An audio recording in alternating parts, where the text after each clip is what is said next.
Newcastle Fans TV. Right, hi everyone, how are you doing? Is alright. We are still at the New York Stadium here in Rotherham next to Sheffield, and with Harry, Sam will be joining us very shortly.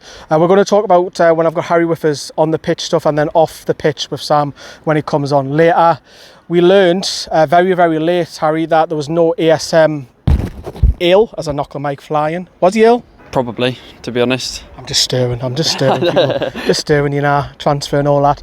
Probably is ill, and obviously we learned that Joe Litton was missing as well, but we're not talking about Joe Litton. It's not a big miss to Newcastle fans. You've seen the lineup. You cannot read too much into friendlies, but wing-backs. I want to talk about wing-backs first, because 3 games in a row now, we've played 5 at the back, Harry. This is what we're going to play with this season. Even when we were 1-0 down, a lot of the changes were made. Didn't want to change the formation, you just changed the personnel. I get match fitness, I get all of that, but the frustration I have is that okay, what's plan B? There's no plan B here. Yeah, no, absolutely. It's obviously sticking with it from the end of form from the end of last season, but there needs to be a plan B. Well, there needs to be a plan A as well. Better football than what we played today, but definitely need a plan B in terms of formation, whether that's 4 at the back or push higher up. But you'd like to see a variation of formation, just to give different options. Really, I'm sure every club do it, but Newcastle, Steve Bruce. And it's time to experiment. And there was Matt Ritchie, as Sam said to us a couple of times, that Matt Ritchie was playing right wing back. But yeah, we're getting beat 1-0, which we'll talk about the game in a sec. But let's change it. Let's see something different. At one point later on in the game, we didn't have any strikers on the pitch, and again that tells you the story about Newcastle are not scoring enough goals. Yes, 3 against Doncaster, which was nice. 0 against York. There's 1 against Rotherham. So there's a problem there. We need strikers, which we'll come to Sam in a sec. But yeah, I talked about that lineup then. Talk to me about that first half, because we were absolutely shocking. We were dreadful. And I was saying to you and Sam, their right back and their left back were just skinning. In particular, Matt Ritchie. Matt Ritchie had a nightmare. And Jamal Lewis, and they were just dominating everywhere. Yeah, no, it was really tough to watch that first half. We were dreadful on the ball, off the ball. They were all over us, and you can't even deny that. We were shocking. Very little creativity in there. A lot of long balls up, which we didn't win. Defenders giving the ball away all over the shop.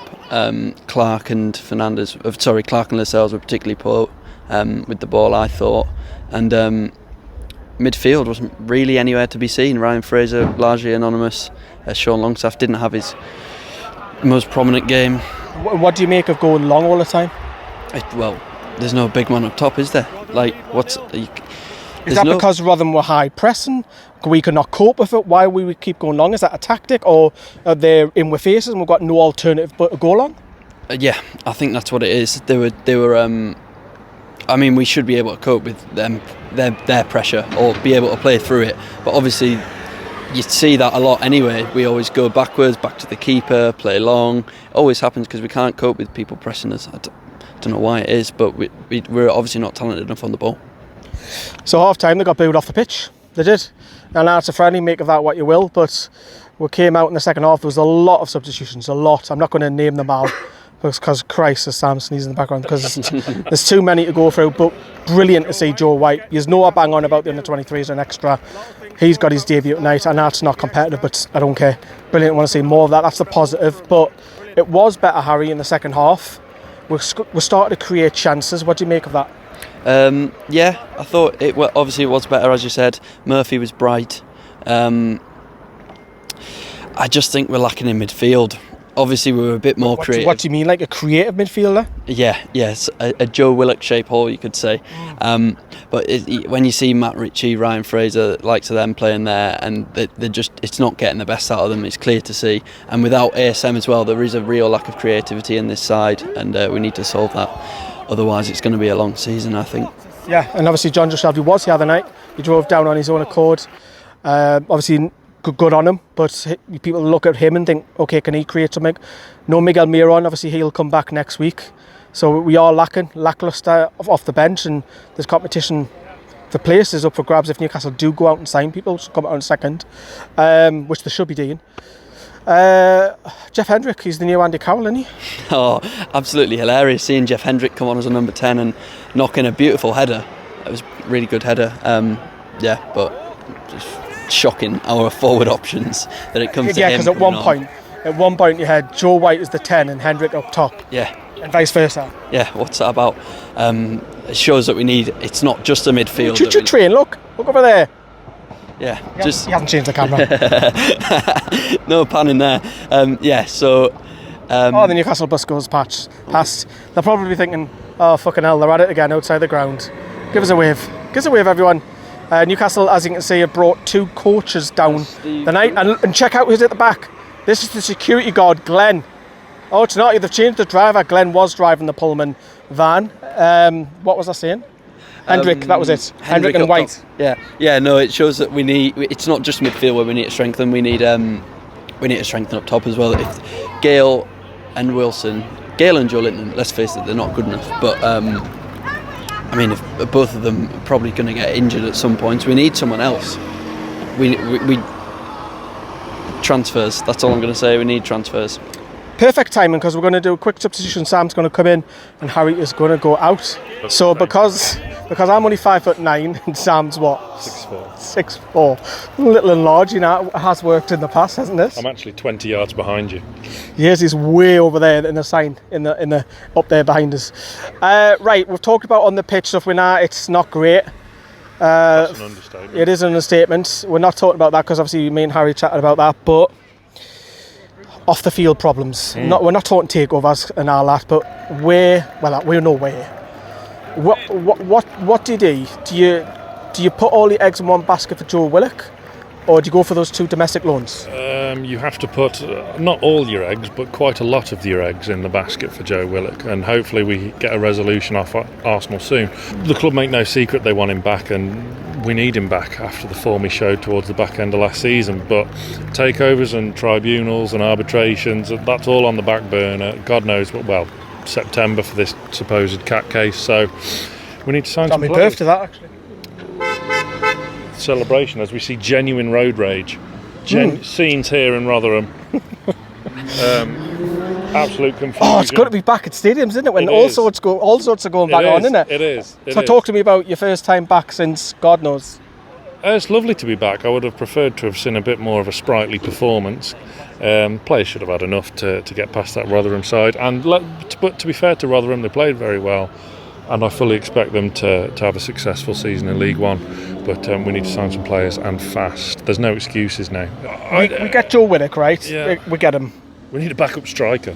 We do, because you've seen it tonight. Harry was saying, yes, there's injuries, I get that, but you're having a kid who's making his debut in Jeff Hendrick. Joe White and Jeff Hendrick. It's not, it's Andy Carroll in disguise. It's not Jeff. It's Andy Carroll. Like a new signing. Jeff went on a free, and then Andy Carroll stayed. It's a bit Have you got anybody in mind? Would you someone like I know it's an Arsenal player and you can't loan 2 from the same club, but someone like an Eddie Nketiah, someone who's got a little bit of Premier League. I know you can't, before I get hammered in the comments, you can't loan 2 from 2 clubs, from the same club, sorry. Well, you did your video last month, didn't you, about your targets from outside the big leagues. The big leagues, yeah. We need a second choice striker beyond Callum Wilson. Keeping him fit for 38 games will be nigh on impossible, but Dwight Gale does nothing for me, especially in this formation, the wing-back formation. He's not a Callum Wilson, and he can't play in the ASM role, the Almiron role. It doesn't suit him. It doesn't work. 3-year contract, man. 3-year contract. Is the backup striker more important than fixing the right-back problem? Yes. I would agree. 100%. 100%. Jacob Murphy can do a job there. Mankio can do okay there. Kraft was back tonight. Kraft was back tonight. Looked fine at centre-back. Cher didn't look particularly brilliant in midfield. But what we've learnt tonight is Richie is not an option at right wing back. Hey, they've got trams going. Yeah, point the camera, Harry. Look, this is like, do you know your train watchers out there? You're going to love all this footage. You've got trams going past now, and trains and all sorts. Right. Well-oiled tram. Trams don't have oil. They're electric. There you go. Learn something new every day. But going into Burton away Friday night. This place is actually really nice, to be fair, the first time I've been here. We're not going to have those luxuries on Friday night, Sam. No, proper old school. I'm really looking forward to Burton, because it is proper old school, proper all standing in the away end, apart from the little seats in the corner that we'll have. But I'd been into an all standing away end since I went to Crewe Macclesfield back in the day. I have been to Burton before. I saw a 3-3 draw against Torquay where Darren Moore was playing centre-back, slowly. But, I can just see if ASM's back, just as you said before, looking at the pitch will pull a hamstring. Yeah, you're probably not feature if he's ill.